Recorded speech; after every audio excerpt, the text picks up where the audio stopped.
Hello, good evening. Welcome. I am Samuel Trapp. This is International Flavor, and you are listening to Damn Radio. Isn't that just damn wonderful for us? There's quite a bit of news to go through tonight, quite a few things to discuss and to talk about. Um, Not even really sure where I want to begin. I have several topics lined up, and I want to ultimately get to what's going on in Kyiv right now.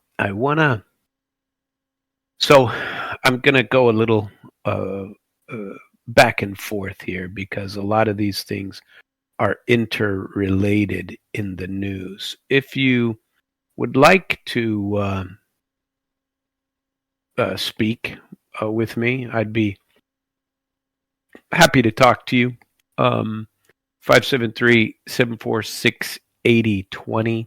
I've been trying to find the latest real news on the peace talks that were quite short, according to what everyone has said. The the talks were just extremely short, and I definitely want to get into somewhat of that. But there was also one here that is a feature. Now, this is, I'm anti Lindsey Graham. Everybody knows that. Well, if you listen to me at all, I'm against that guy. He never met a war he couldn't convince himself to love, and this is one of them. Something very very interesting happened to me today. I was uh, got in a conversation with someone, and a couple, a man and a wife, and they were discussing things, and it's pretty funny because they know I speak Russian. They know that I used to be in the military, but I really don't know them that well. And so, but we were just passing the time, and we were waiting, and so it was going to go on for a little while, and they asked me. They said, we know this, and we know you might tell us what's really going on with Zelensky. We never really liked Zelensky, and the guy goes, man, my wife never liked. She couldn't stand him from the get go. She was going, there's something just bad about that guy. Well, I'm always careful when people I don't know, or people that don't know me want to discuss what my thoughts are. It's one thing to tune in voluntarily and listen to me, but it's another for me to go out spouting things and trying to convince you. I'm not trying to convince you of anything here. I appreciate that you listen. I want you to listen, but I'm not trying to convince you of anything. And I have my opinions, but I realize they are mine, and I realize that you have yours. So I said to him, I said, well, I can lecture on that topic, and I often do. And I took the opportunity to tell them about my program here at nights. And I may have gained a listener, who knows, or two. And I hope I did. That'd be entertaining. And they're very nice people. And I basically apologized up front and said, I can tell you what I think, but everybody knows that this entire thing is the result of people like Lindsey Graham and his, crusade, and these crusade of the deep staters to uh, hold on to this hegemonic power that they have, or they have been able to have. And I think there's very much a lot to that. When I think about the struggles over the last 10 to 15 years, when I think of what is going on in the world today, and when I think about the impact that we have had, or I shouldn't say we, because it's not really we.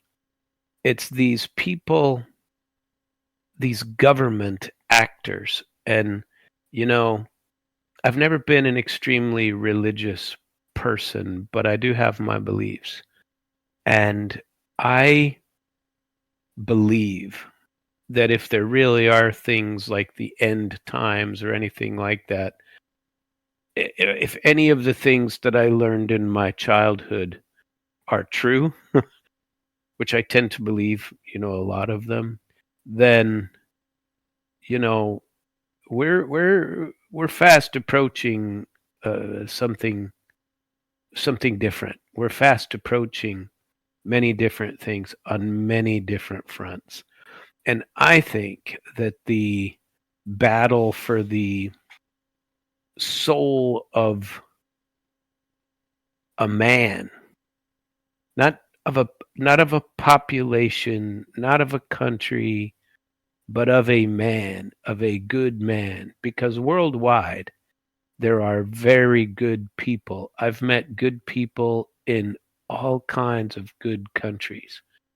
And this continual war, this continual creation of enemies that doesn't exist. I mean, I've been putting somewhat of a thought into this kind of a big thesis for me. Because I feel like I've been watching this. Do you ever get that feeling when you're going through something in life and you're going, there's something, it's like an expectation and something is going to be there. I got to tell you, I've had this expectation for some time now. And then it's been, a lot of people try to encourage me when I talk about the horror story of the state of Missouri, or some individual actors of the state of Missouri, to destroy me, to target me, when who the heck am I? I'm nobody of great importance, never have been. I've done some cool things in my life. I've gotten some things done, but the fight for a man's soul seems to be going on everywhere. And the fight against government overreach, if you don't want to call it corruption, government taking charge of your lives, and you see it everywhere. You see it in everything. And now you get to see it in hindsight. Don't tell me that you didn't have thoughts back when this Russia Gate hoax was all up and Trump was stealing elections with the help of Russia.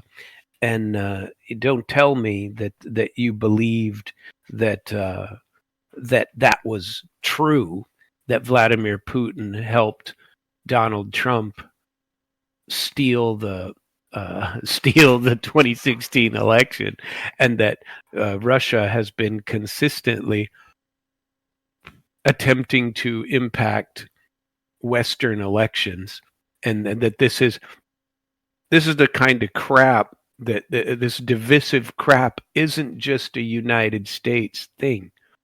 It's going on in a lot of places, and I feel like I'm watching some of the death throes of the deep state, the death throes, because they keep getting more and more extreme. And I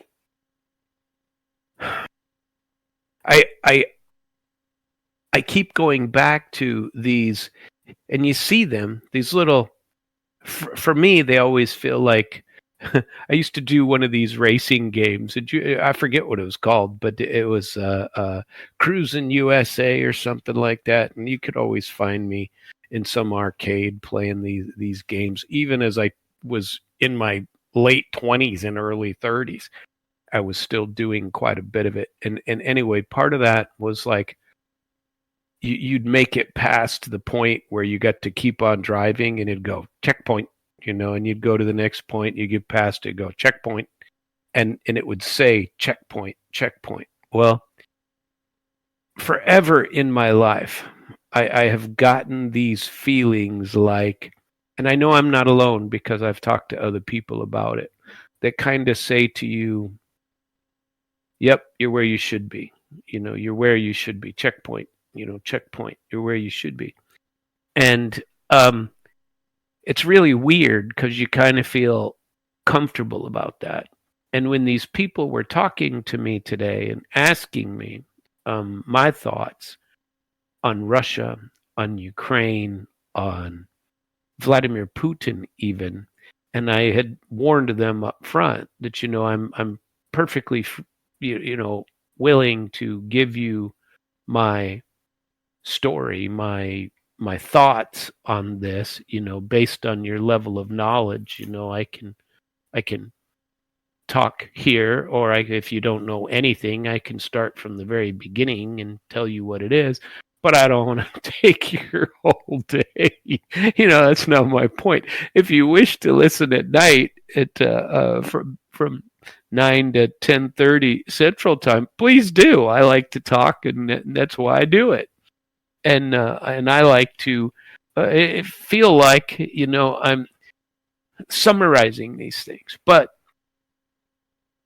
my point in telling you all of these is I keep seeing these checkpoints. This is where where I'm supposed to be, which means that's got to be where everybody else is supposed to be. And I don't feel comfortable sometimes with where I'm at. I don't feel right that I was destroyed in the way that I was destroyed. There is no reason that I shouldn't be granted a bar license in the state of Missouri again. And this Sam Phillips is an evil person who went out and intentionally created a scenario because he knew exactly what he was doing with the arms of government and the arms of power that I knew nothing about and don't apply to any rules. But okay, I lost that battle. That is something else that that is just where that's just a job. That's not who I am as a person. So hopefully they didn't destroy that part. You know what I mean?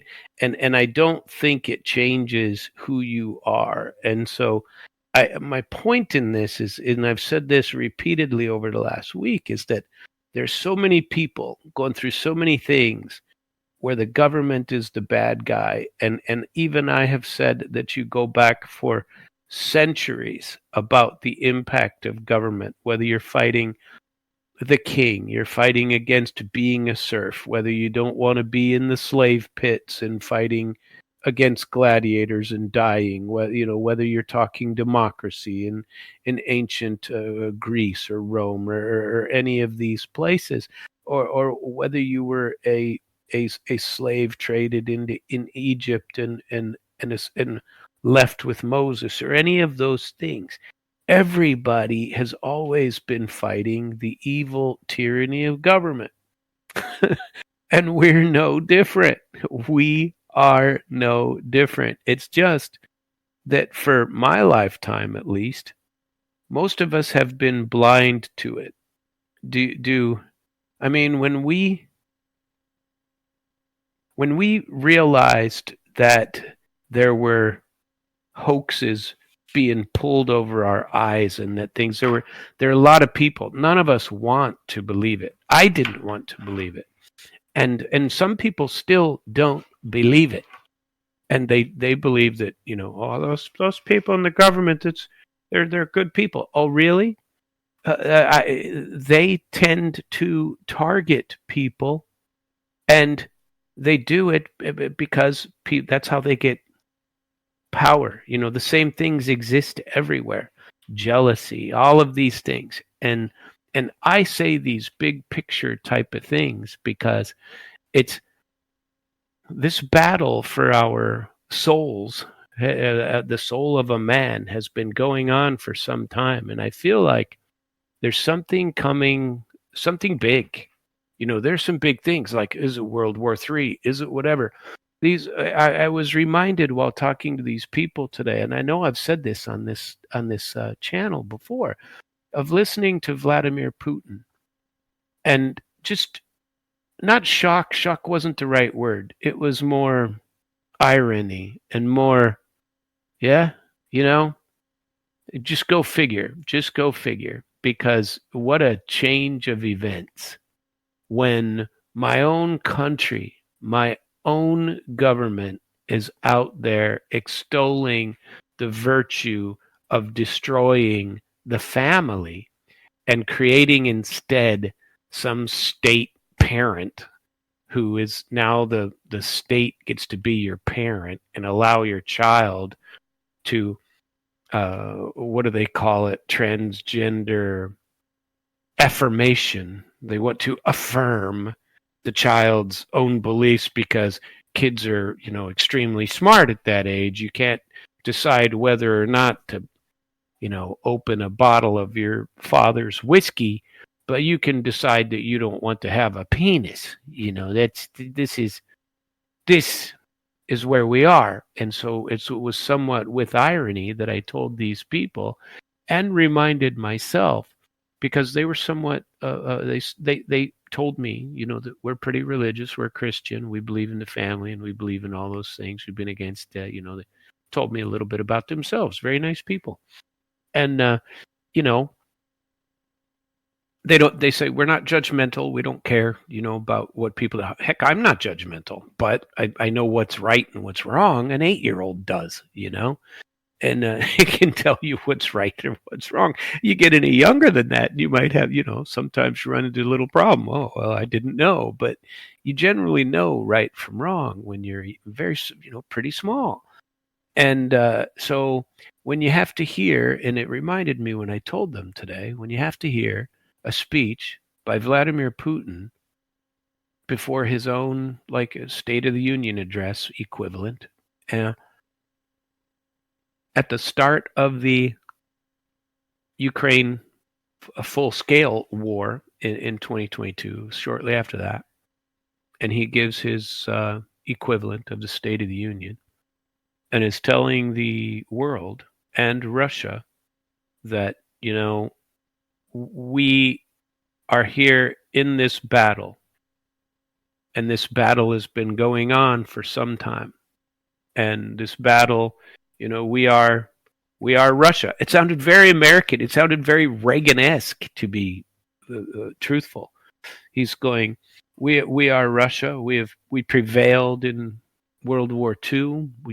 Our forefathers saved civilization from the evils of Hitler. We lost all these people. We have 15 different languages in our country, and we honor them all.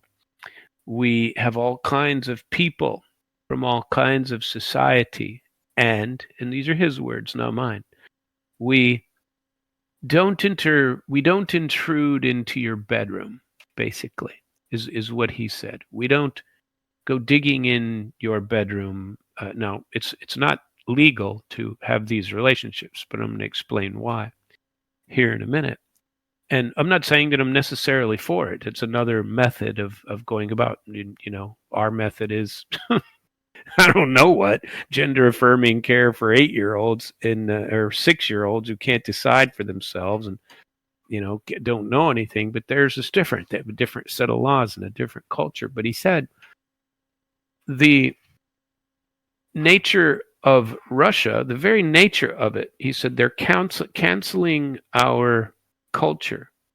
They're canceling our sportsmen. They're canceling our musicians.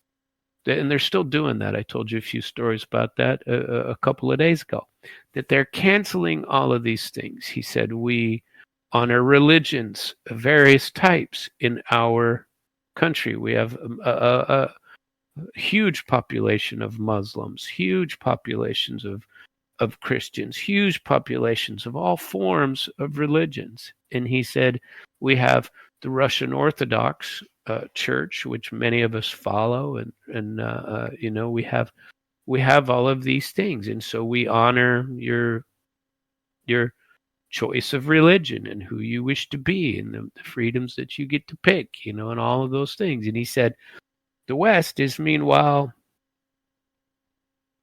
putting forward what we believe to be decay, things like transgender, promoting them above, what we would call normal, a normal, and which has been normal for millennia, for since the coming of man. Now, not to say that there hasn't been things like homosexuality. Homosexuality's been around a long time too, but people understood that that isn't what's going to continue the species. And so he said many of these things, and of course I'm spitballing it and some of the things that he put out. But the final point that he made is that when we watch the core of the nation is the family. And I about fell out of my chair. And he goes, for us in Russia, we don't care about, they do, but we don't necessarily intrude into that relationship. If you're having a gay relationship, you just can't sell it to children. You can't, whether it's right or wrong, they have their own rules too. And he says, but for us in Russia, it has been and always will be. The definition of a family in Russia is a man, his wife, and their children. That is a family. And the whole room stood up in thunderous applause. And I remember thinking the irony of it all, going, oh my God. We look like jokes. Our government has so flipped out. You can say what you want about Vladimir Putin. You don't have to agree with him. I don't agree with everything he does. I think he's been extremely steady. I think our government has not been, and so when you listen to things like this and the fight for what's going on, all I can say is I still feel like checkpoints. It's like I told you several days ago about Vladimir Zhirinovsky, the guy who predicted so many things, and he was so well spoken, and the universities and young people liked to listen to him, to hear stories. He lived through a lot. He saw a lot. He was well thought of by all.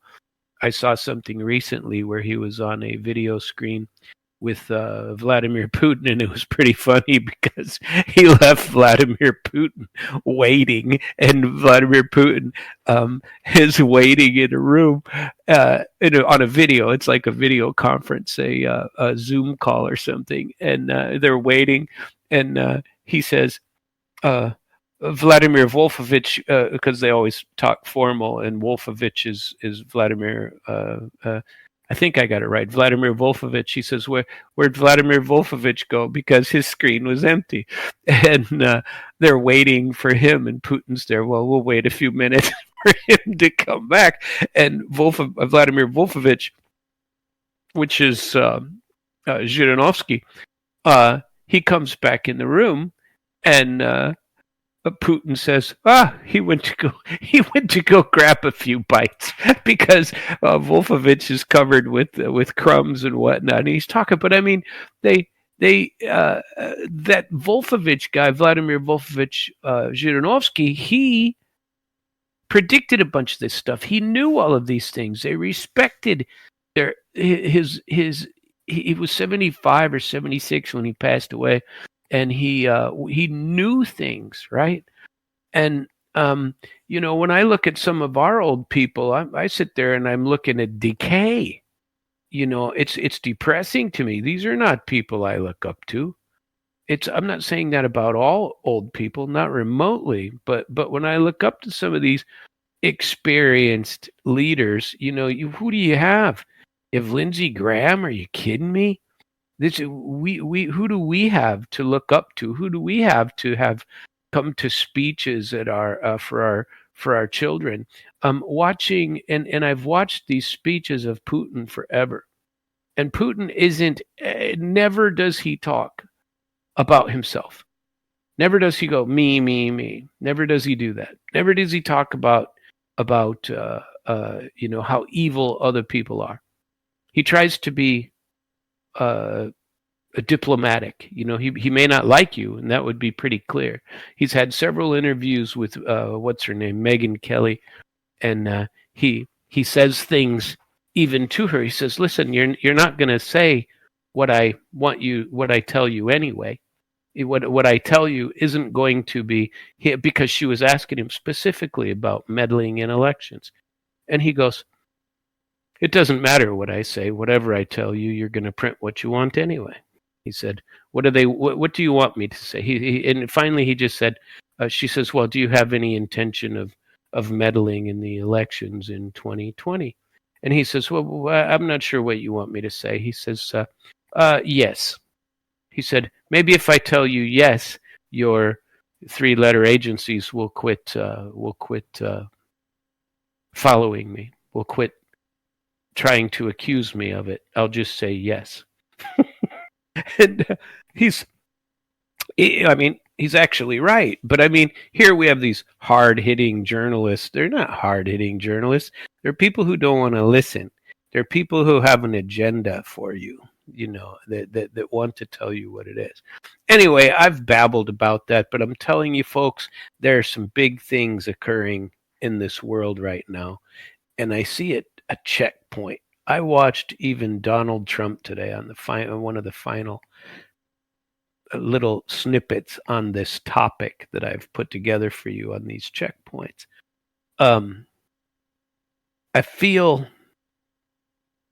and maybe other people feel the same. I feel like there are checkpoints right now that, whether it's God, whether it's I don't know what, whether it's some interplanetary being that left us here in a petri dish for a period of time, and that petri dish is finally something that they can come and look into, or whatever your beliefs are. There are a lot of people that believe in the universe, that the universe is going to do this and the universe is going to do that. And I know quite a few of those people that believe the universe gives and the universe has equality, and when somebody wins, somebody else has to lose, and that kind of thing. Whatever your belief structure, it doesn't matter. I wonder if it's out there. But listening to Donald Trump today, I think it was a few days ago, might even have been within the last several weeks that he signed it, but he signed something on AI. And he said something that I have heard repeatedly and over, that we will not recognize where we are. Like, I explained this some time ago, but I feel like the checkpoint, we're all right there. But I'll kind of repeat it if I can recall what I said on this topic, is that imagine a person who fell asleep in a time machine. Take the dude from the X-Men. What's the guy's name? He carries around a shield, and the shield, he was an army man or something, and he was underwater for God knows how long. Captain America. There you go. Imagine you're Captain America and you go under the ice and you come back, whatever it is, 80 years later, right? And the difference between the 80 years, and the massive difference that went on between 1945, the end of World War II, and call it 2025. They say that technology and this AI is going to move so fast and get so many things done on so many levels that you will not recognize the world of today in the next 10 years. You just won't recognize it. And Trump said something similar today. He said that this, and it was extremely well put, which is, somewhat rare for him. He I don't know what he speaks off the cuff a lot. So do I, and I like that about him. But sometimes you miss sometimes if you put together a nice speech that you've memorized and prepared, maybe it'll sound better. But the guy's authentic, at least. You got an authentic guy. And he said something similar to what I just said, that you just won't recognize the world quite soon. And AI will affect everything, that it's going to fix your factories. It'll be used in agriculture. It'll be used in nanotechnology. It'll be used in all kinds of ways. And if you're unfamiliar with it, you should probably become familiar. You might want to find out a little bit about it. And it's a hell of a topic. Anyway, I wanted to pass that out before I got into. I have somewhat of a longer story, and it was. I had two kind of interesting topics with that couple earlier this afternoon, and one was the Ukraine slash where are we going kind of thing, and they were very futuristic in talking about the corruption and things like that. And the other one, they wanted to know specifically about Zelensky and my thoughts about Zelensky. I said, well, personally, I've never been a Zelensky fan, just never. And and maybe it's irrational, but I've never felt that he was the man of the people that he wants people to think he is. And this green T-shirt stuff has always turned me off. Like, you can't just please put on a tie once. You don't own one tie. Come on. You're not going to the battlefield, tomorrow. You wear the appropriate uniform, and the appropriate uniform when meeting with the President of the United States isn't a green T-shirt, with a seal of Ukraine on it. And it's irritating and frustrating to me. I really hope the internet stays working.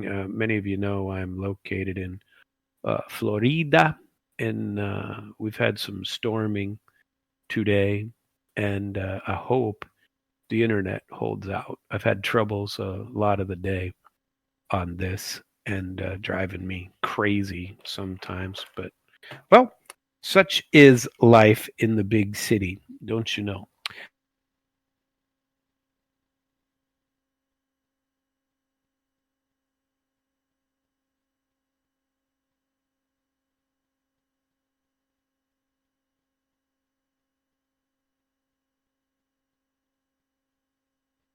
Still are. I hope we're still connected, and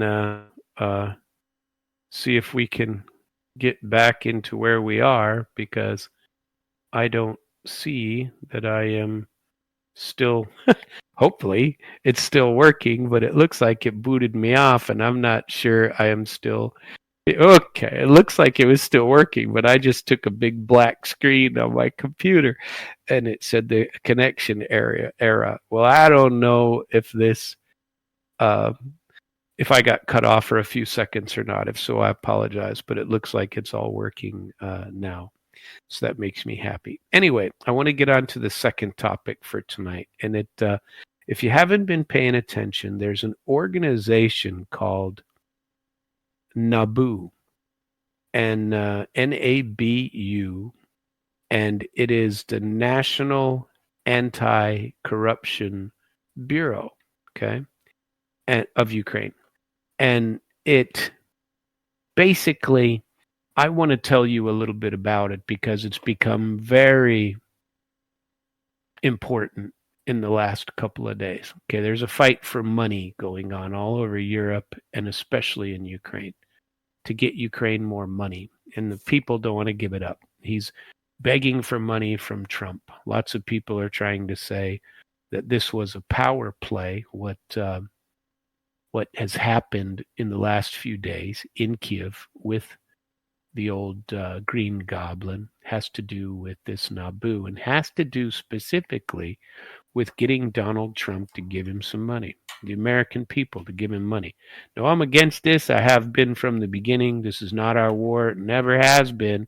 We started it. We encouraged it. We brought it on. But we need to get out of it. We never should have been in it in the first place. Mr. Lindsey Graham. And I hope to still get to him somewhat today. But I only need about 10 minutes to get to him, because there's a great opinion piece on him that I want to share with you. But the Anti-Corruption Bureau, commonly known as NABU, is an institution that was the centerpiece. We built it for Ukraine. It's allegedly there to fight government corruption, but more importantly, it's there to, account for our money that we're giving to Ukraine, because Ukraine is so corrupt that our government didn't want to just give the money with no way to determine or even figure out where it was going. And it's unfortunate, because there's still a lot of it disappearing. There are tons of corruption stories over there. But it was formed when we started pumping real money in there. And you add these timelines together, these nonsensical timelines, all they do is reaffirm what we all know about Ukraine now. But remember, this was just some other Iraq, some other Afghanistan, some other Syria, some other place to funnel money for the deep staters to collect, right? Ukraine was just going to be another one of those.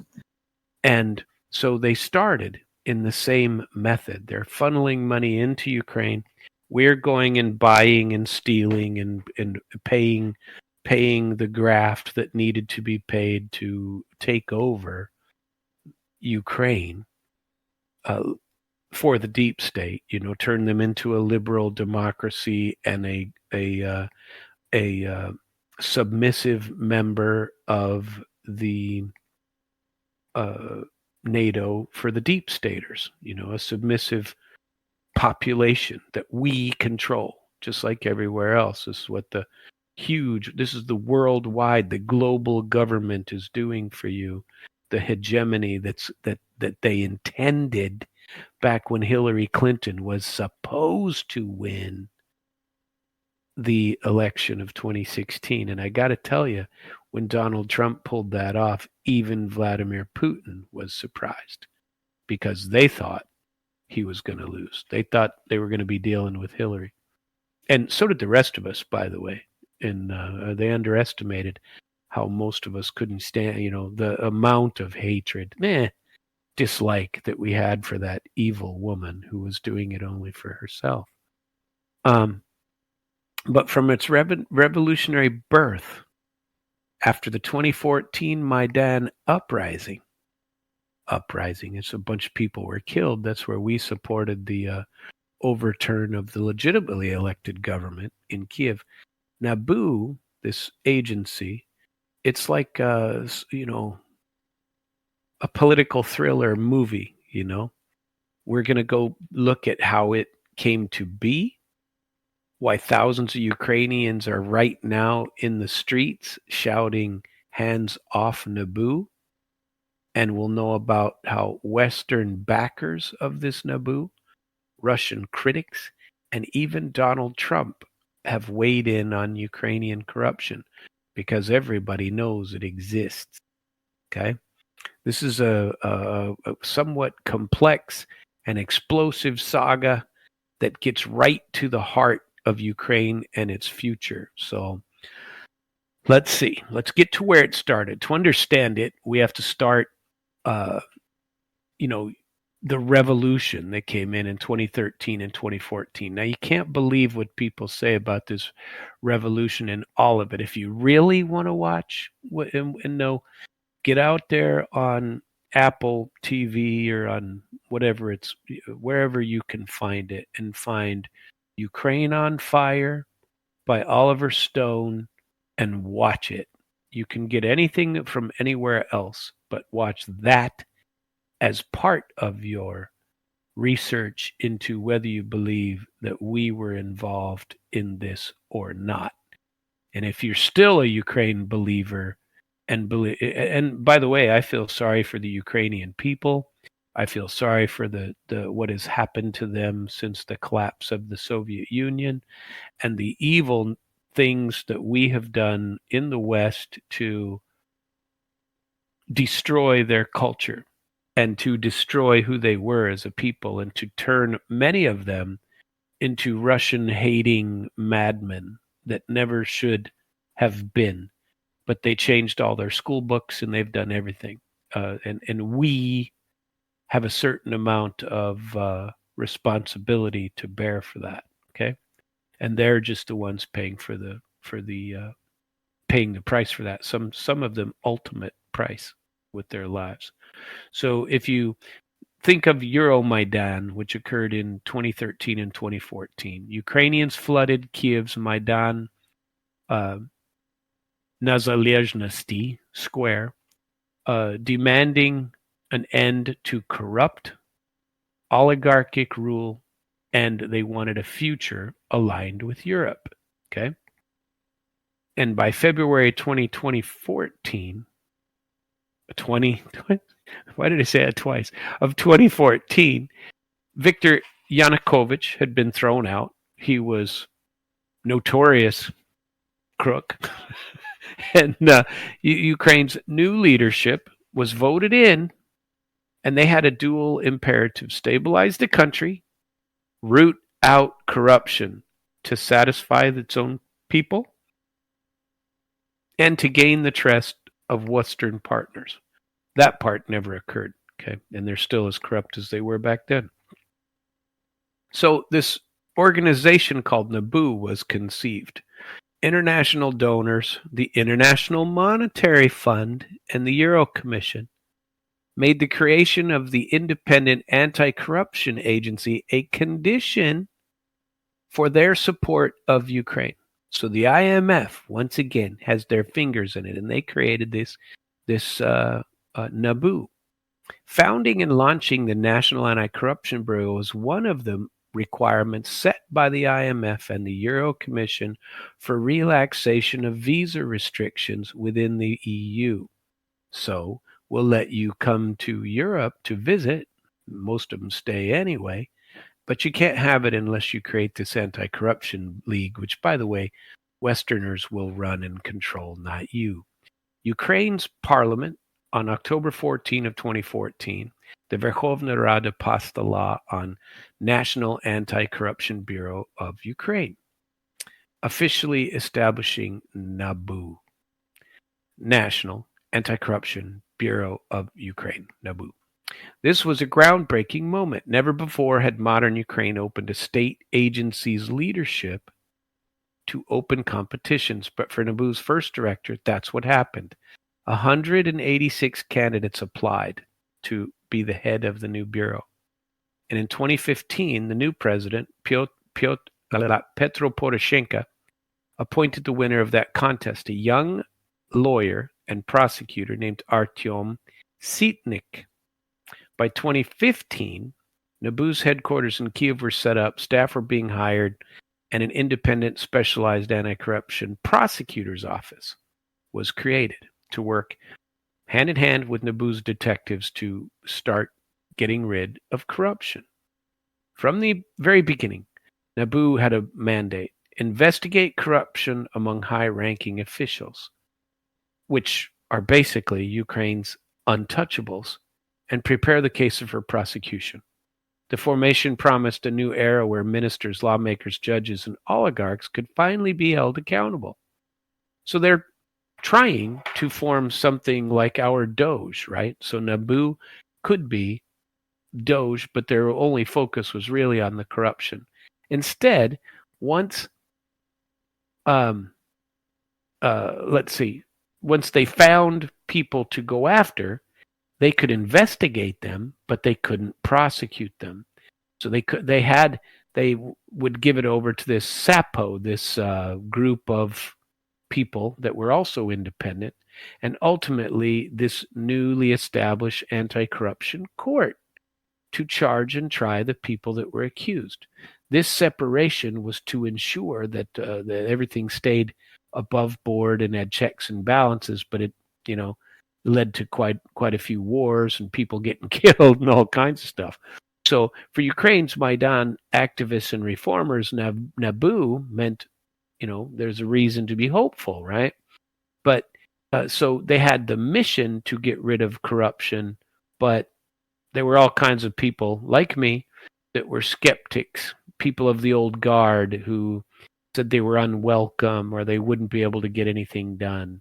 So under the founding law, NABU was designed to be independent from politics. The idea was to insulate their investigations from interference by the powerful figures they might target. The Bureau answered to Parliament and the public, not to the president or the cabinet.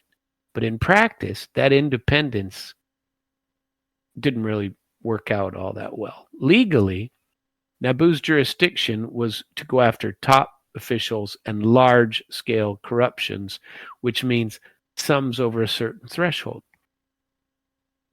Government ministers, national legislators, generals, CEOs of state enterprises, precisely those who had enjoyed immunity under Ukraine's corrupt system.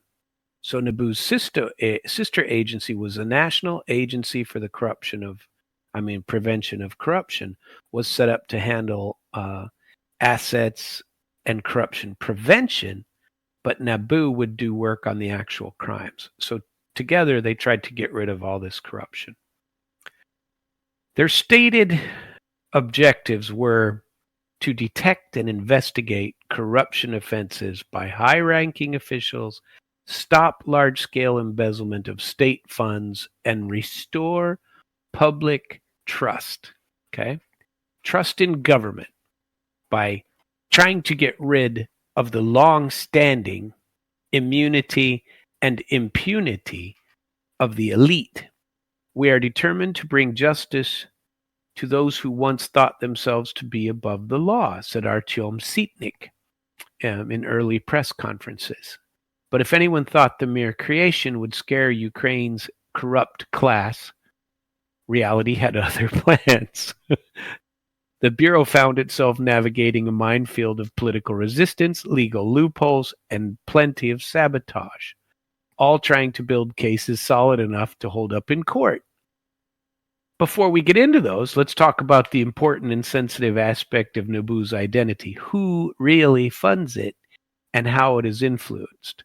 But it's all funded and from abroad and has international support. So from day one, NABU's lifeline has been political will, and much of that coming from outside of Ukraine.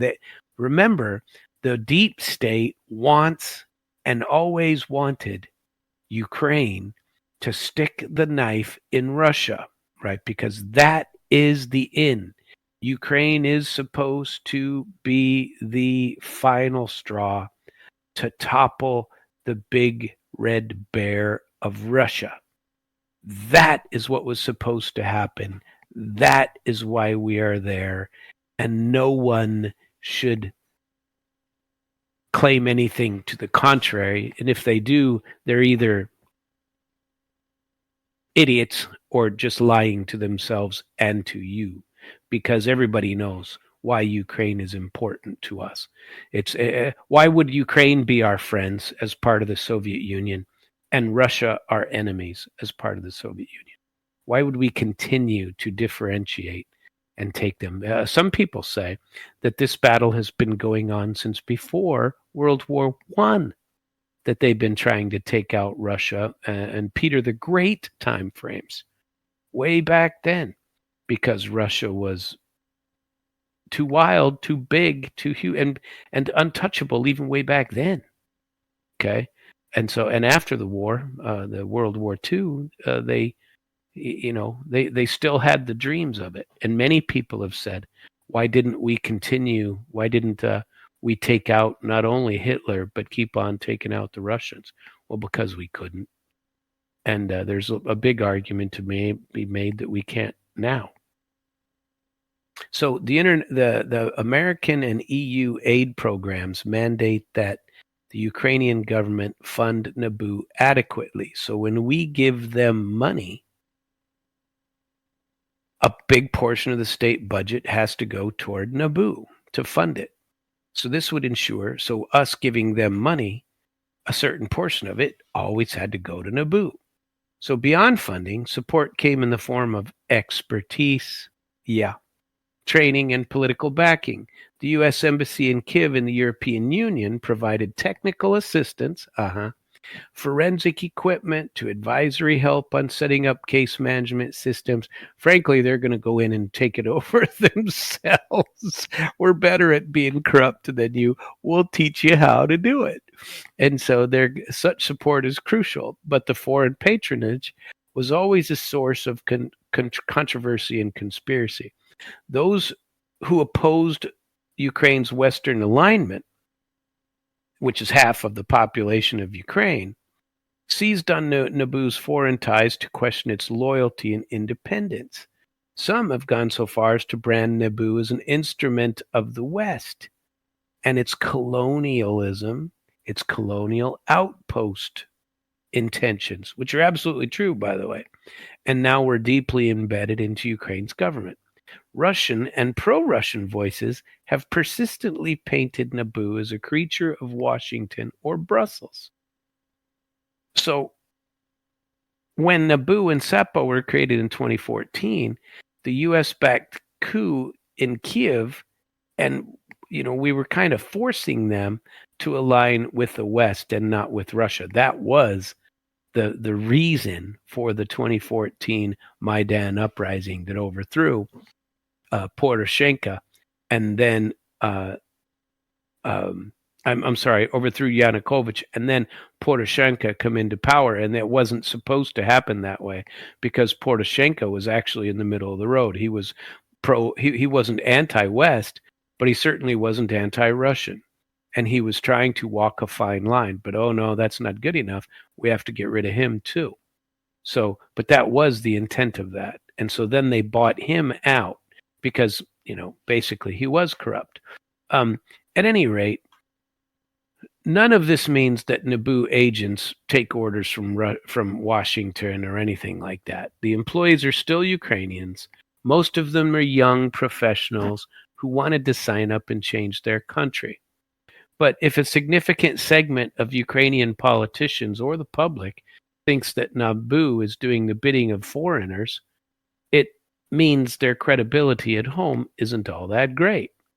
So this is a challenge, and Sitnik and his team were well aware of this, and they were always emphasizing that NABU operates under Ukrainian law and jurisdiction, not under the US, the EU. But in fact, the FBI publicly stated that its support to NABU is in accordance with Ukrainian law. So they try to set that up too, that we back Ukraine. But the biggest problem is it was all and always has been forced funding from outside and way too much outside influence. It's not like, imagine our country. If people want to come in and say that we have a deep state and we have a corrupt government, we do.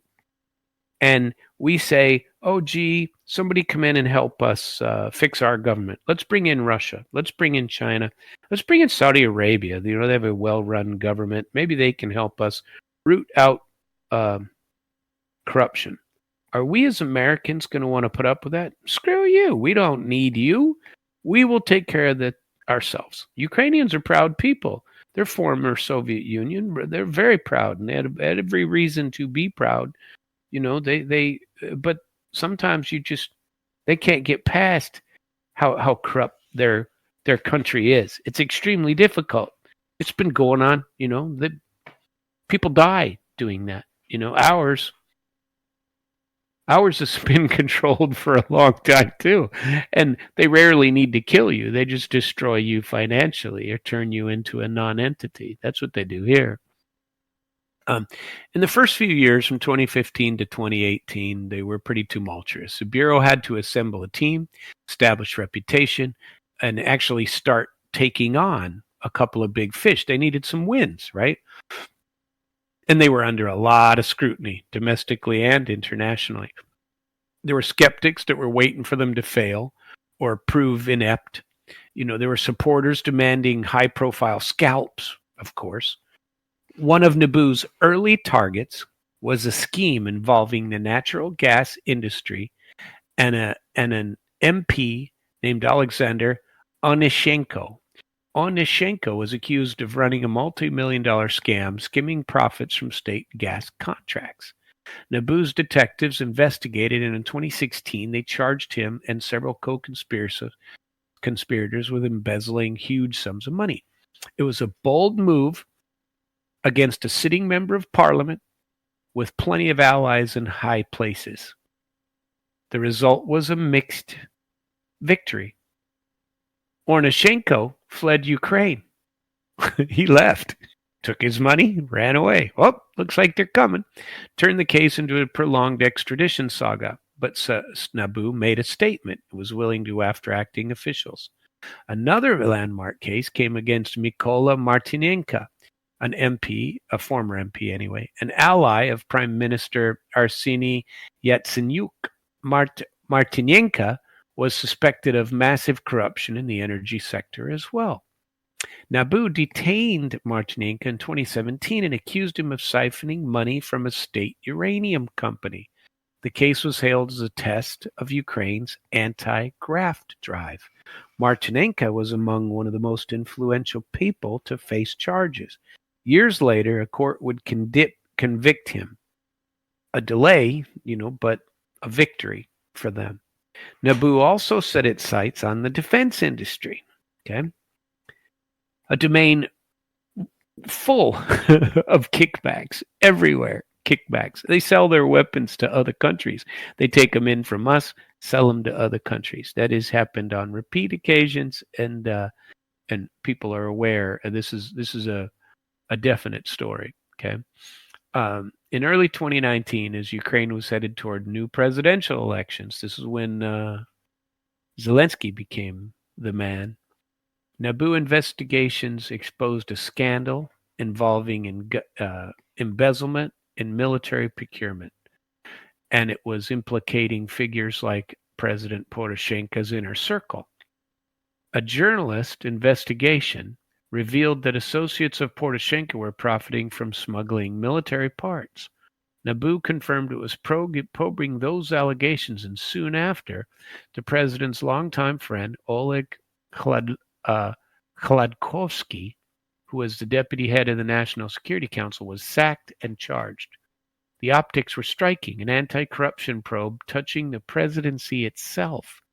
During wartime, by the way, because remember, they were still fighting against their own Donbass regions from 2014. It showed NABU's potential to hold even the powerful to account, but the timing appeared politically motivated, of course. But throughout these investigations, NABU's relationship with other government law enforcement bodies was adversarial. The old prosecutor's office and the security service seemed more inclined to undermine NABU than to cooperate or help them. There was a famous clash in 2017. NABU planted an undercover agent in the State Migration Service to catch an official soliciting a bribe. But the prosecutor general's office, then led by a guy named Yuri Lutsenko, Poroshenko ally, raided NABU's operation, unmasked the agent, and blew the case. That's how you do it. These are movies, right? Lutsenko accused NABU of operating outside of legal methods, and NABU cried foul that the sting was sabotaged. The public spat exposed a power struggle and NABU's aggressive tactics were ruffling feathers. Okay, and this went on. Poroshenko presidency, there were turf wars. Every time somebody was charged with something, or parliamentarians tried more than once to, cut back on funding to NABU, saying it was overstepping. In 2017, there was a draft law that would have allowed Parliament to fire the NABU director, widely seen as retaliation for investigation of MPs.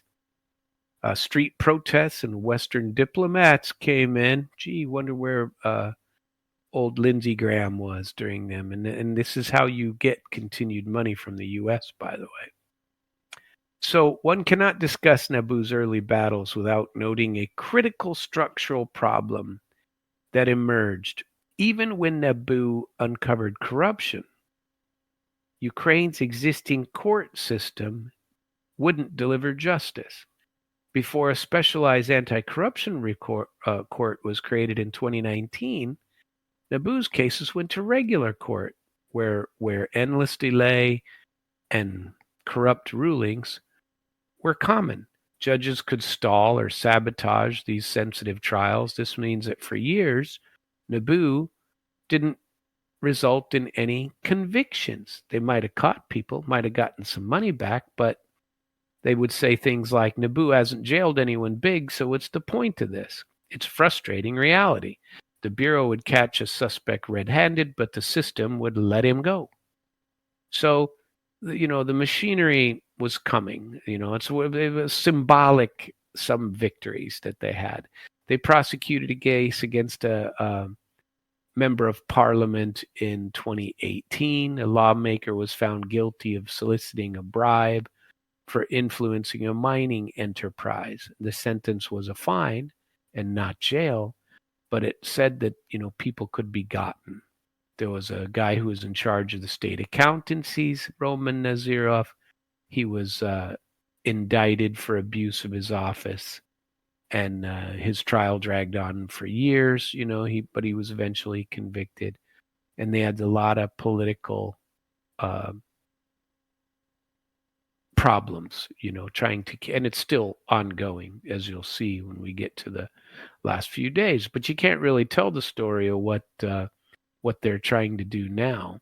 The biggest controversies were from outside, of NABU, and they reveal how entangled Ukraine's fight against corruption comes with, trying to be in the politics of great power, getting in the big game with the United States. In 2019 and 2020, the U.S. was going into a heated presidential election. NABU found itself dragged into the Trump-Biden saga, and here's what happened. Back in 2016, NABU had publicized a discovery of a black ledger of Yanukovych's party. And they got secret records that included cash payments meant for Paul Manafort, Donald Trump's campaign chairman. The revelation of Manafort's name and alleged $12.7 million in illicit payments forced Manafort to resign, and it was a big news story in the U.S. And at the time, NABU saw this as doing its job, exposing corruption with Yanukovych's book, right? But to the allies of Trump, it looked like Ukraine was meddling in U.S. elections against Trump. Gee, I wonder where that came from, right? Fast forward to 2019. Andrei Derkach, a Ukrainian MP with KGB training and later identified by the U.S. as a Russian agent, he started publishing documents and making claims that NABU was effectively colluding with the U.S. Democrat Party and the U.S. Embassy. Derkach released correspondence between a NABU official and someone at the Department of Justice, implying the Americans guided NABU's cases and even asked for info on Ukrainian companies linked to Joe Biden's son, Burisma. Derkach claimed that Joe Biden influenced Ukrainian authorities to close cases related to Burisma Zona. We know about those. These allegations were part of a broader disinformation campaign. Notice how they call it disinformation. But they gained traction especially when Trump's lawyer, Giuliani, was telling about him. But the narrative is that NABU isn't independent. Okay, and they really aren't. They're they're not independent. So these accusations put NABU in an uncomfortable position internationally. It's named as Donald Trump is citing Ukrainian corruption. So if you want to know why Trump is anti-Ukraine, part of it is this. Okay, it's got to be. And think about all of this. So in a phone call, well, let's get the whole story here. Donald Trump began citing Ukrainian corruption as a rationale for his hold on military aid way back in 2019.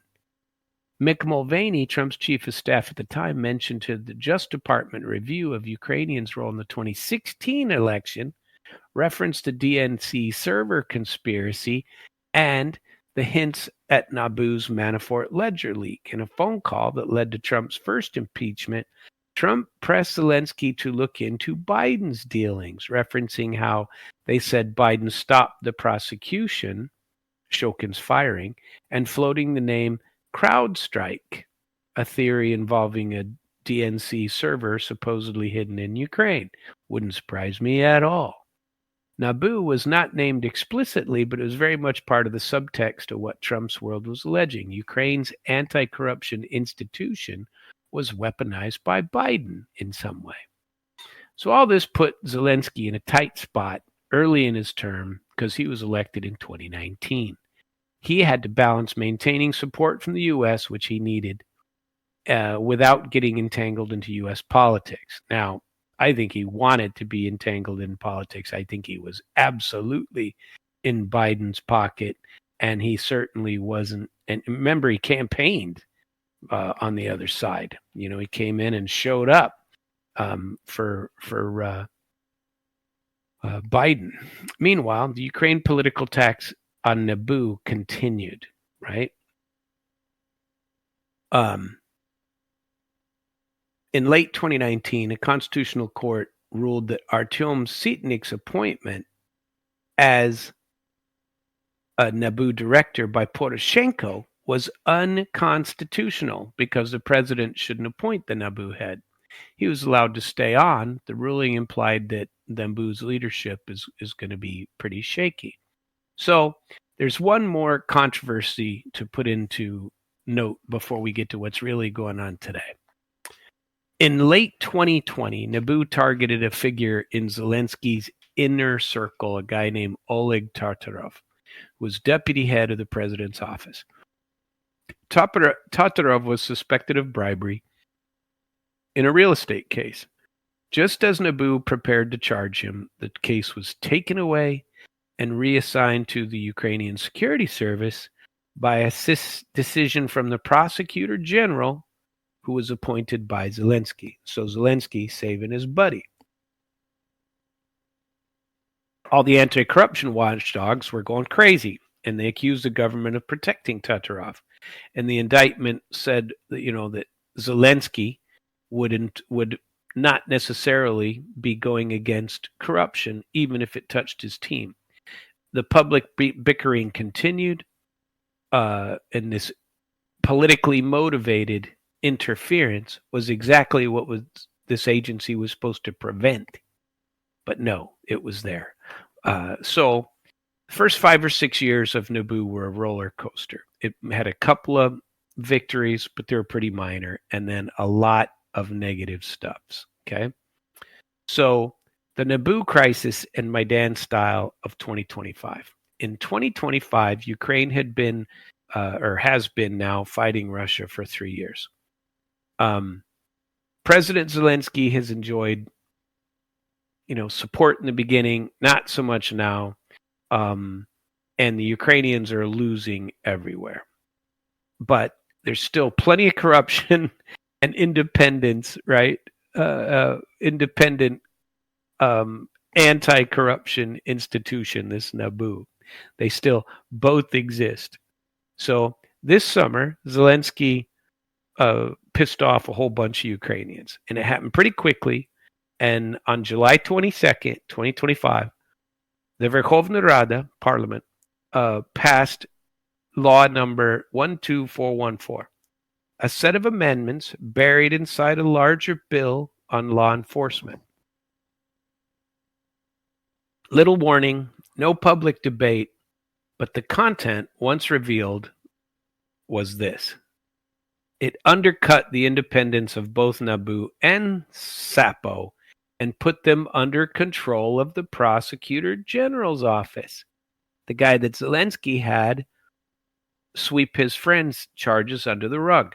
The law gives the prosecutor general the power to intervene in NABU investigations at will, including access to all NABU case files, authority to reassign or close cases, to issue binding instructions to NABU detectives, and even dictate prosecutorial decisions for SAPO, the other agency, the courts.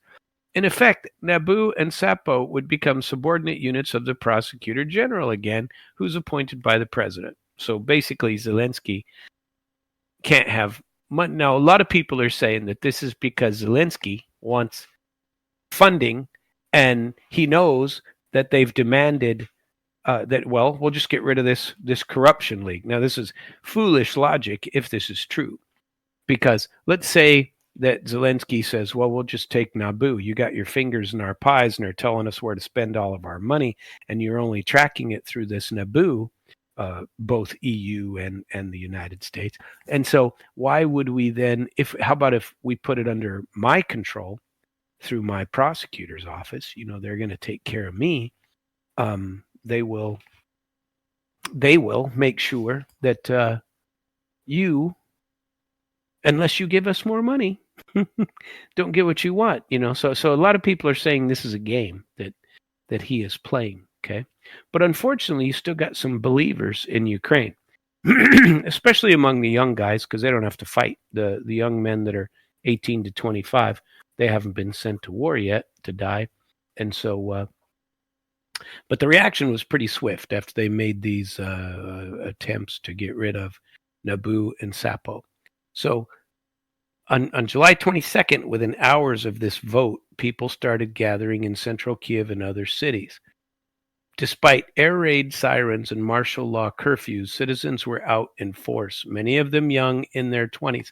Frankly, that's all that's left. If anybody else went outside, they'd get arrested and sent to the front. Some were, and of course, most of them were still children during the 2014 Maidan. By July 23rd, thousands converged outside of the Ivan Franko Theater in Kyiv, which is a few blocks from the presidential office. They carried cardboard signs and Ukrainian flags said veto the law, no to pressure on independent institutions, and shame. We demand action, not excuses. Corruption kills, and stuff like that. It was the largest public demonstration in years. Certainly since the war started. And there's Zelensky's response was pretty alarming to the protesters. While they were still chanting for his head, Zelensky went ahead and signed the bill anyway. He signed it into law. Many couldn't believe that he just completely ignored the public outcry. Some of them still trust him, right? And why, I can't figure out, but not my country, right? Not only that, the manner of the law's adoption was very, very fast, passed in a day as an amendment hidden inside unrelated reforms, and then signed and published immediately. To civic activists, it was a sneak attack to get rid of anti-corruption safeguards. So Zelensky's government has defended this move with, and nobody's convinced. His official line is that the law was needed to strengthen the fight against corruption, right?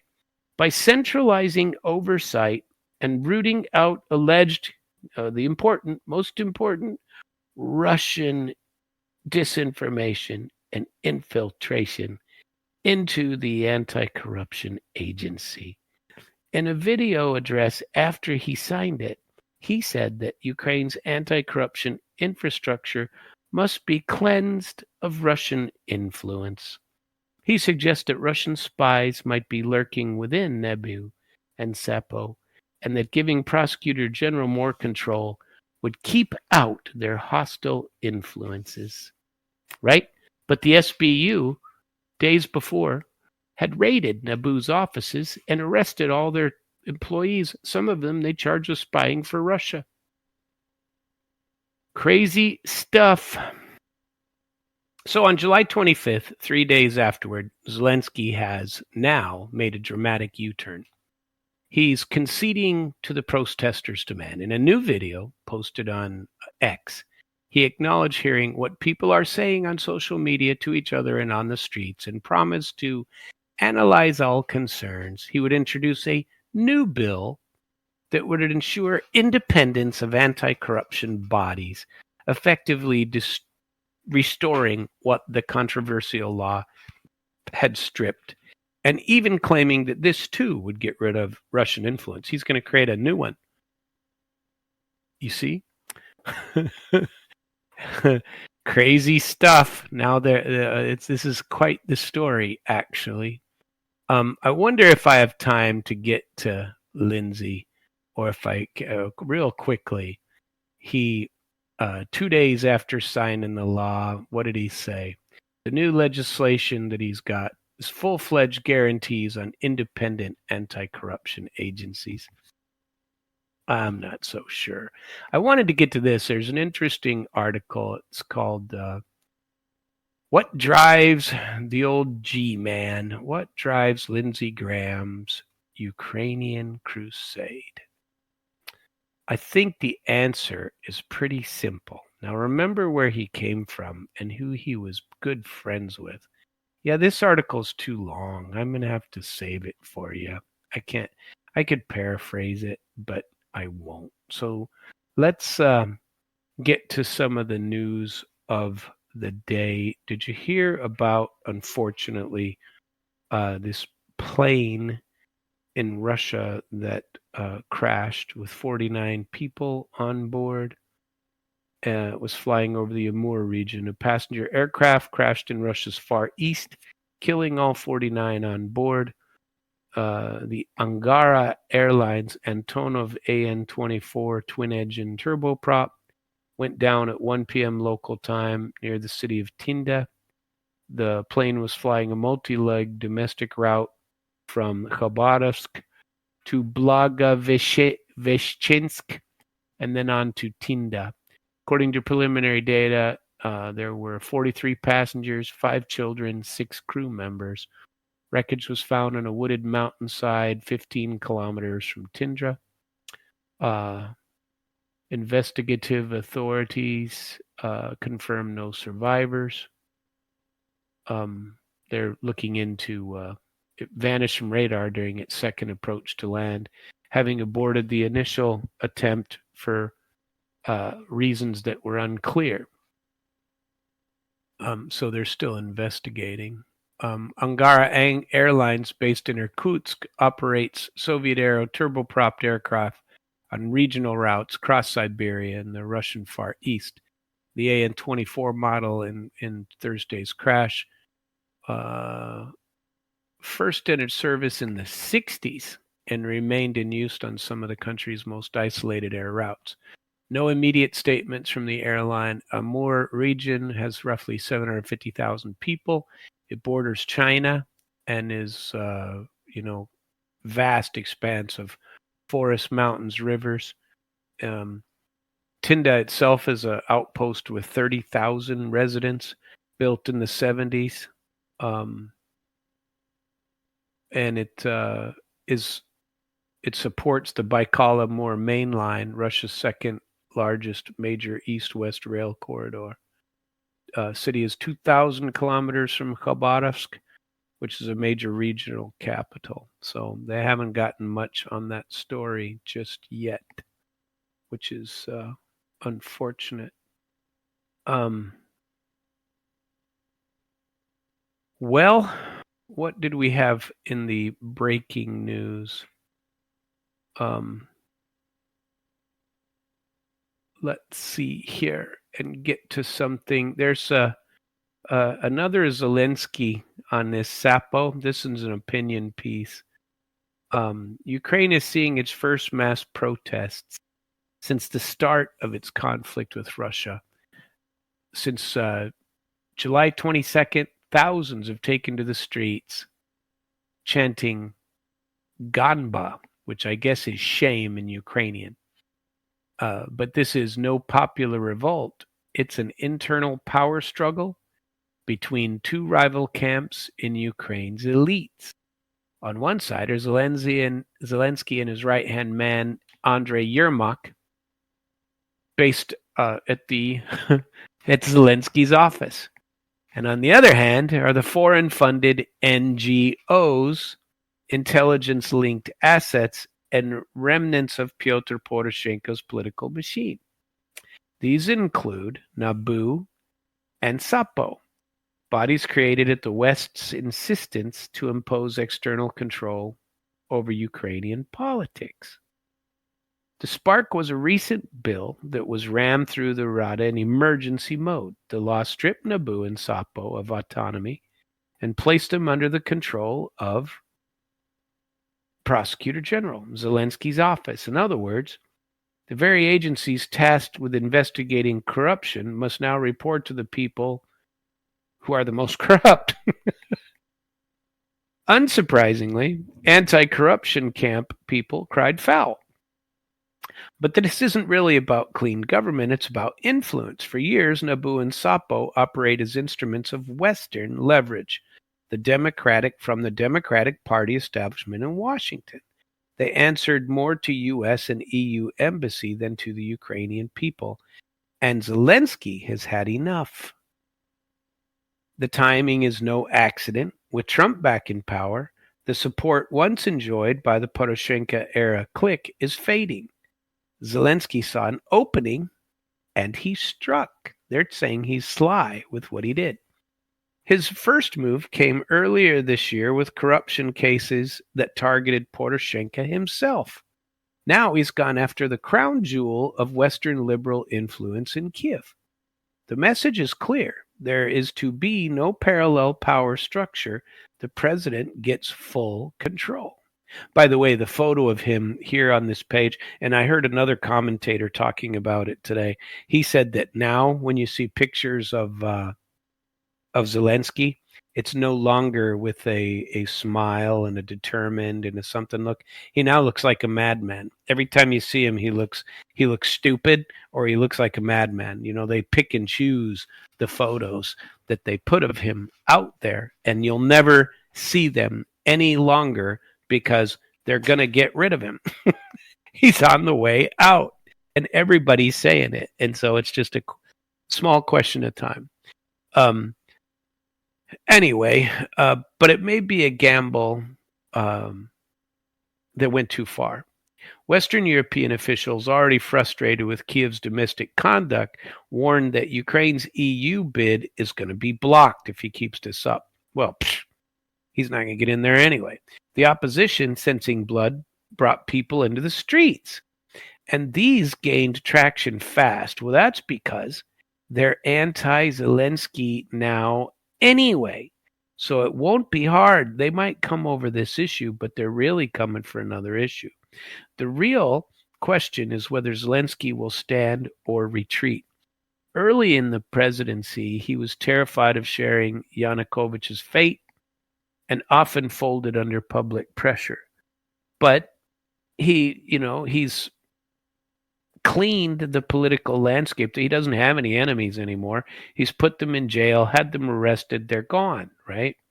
And so Yermak is a ruthless guy, his right hand, and the risks are considerable. Zelensky's never managed to convince Western Europe that he's irreplaceable. Well, he's not irreplaceable.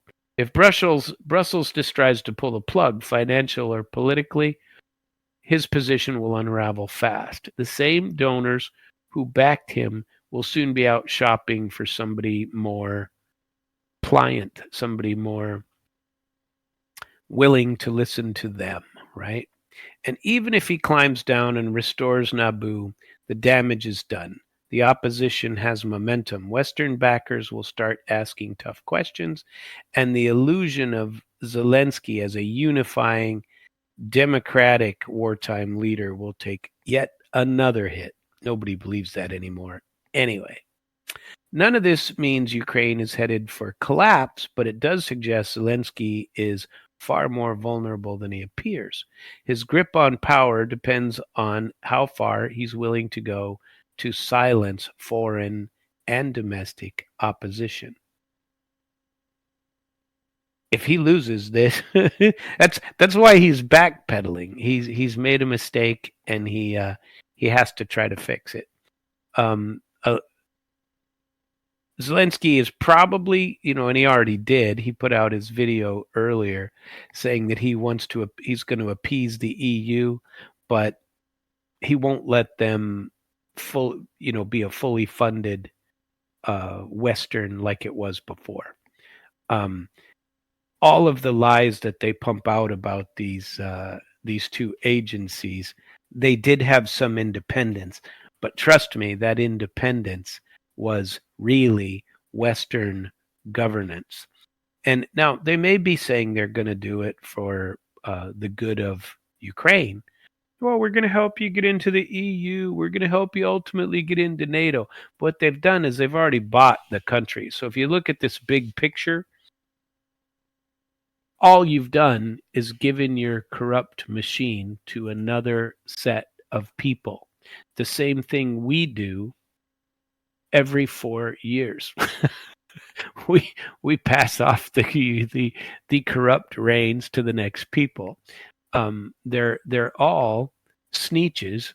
Some just have an X and some just have an O on them. They're all the same ugly folks, these politicians. So I don't like to have anybody thinking. Has anybody heard anything, by the way, about Elon Musk and his new party? I haven't heard anything about that lately. We might have to look into that a little bit some more. But whatever happens in Ukraine, you can guarantee a couple of things.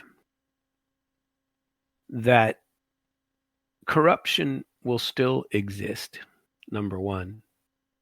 That the people will not be taken care of, number two. Not to the extent that they should. The money's going to be siphoned out for people like the big guy, for people like Graham Cracker. He'll make sure to get his cut. He'll make sure that the war continues. And I really want to get to that article for you, but I just sadly didn't have time for that. You might be able to find it. It's called What Drives Lindsey Graham's Crusade for Ukraine. I'll try to get to it on Sunday. I wanted to give you a bit of an update. At right about 4:30 p.m., I got an email from the governor's office with all of my paperwork. I haven't had a chance to go through it yet, but now I have the Supreme Court, if you want to call it the answer that they gave to me, saying that they don't have anything. I have the governor's documents of how he appoints his members to this judicial selection committee, and the bar has not answered at all. Now it's been a full 3 weeks, and I'm going to send them yet another request. So stay tuned for that. We'll talk about that on Sunday. There are plenty of things to talk about in the world, plenty of corruption to discover and to talk about. I encourage you, of course, to always listen to damradio.com/live. You can go to damradio.com/schedule and get our complete schedule and listen to it. And I hope that you do. And there's a great number of people who are doing our shows. We're doing a lot of shows on here. Man, I can't talk. I don't know what's going on with me. I'm feeling like I'm going crazy. I'm not crazy, but juggling words here in my head of what I wish to say. It's driving me batty. But at any rate, I think you should get on and check out that schedule. You can always listen to my shows if you feel like going back. Go to internationalflavor.com, and all of my shows are uploaded and put out there for your listening pleasure. I wish you all well.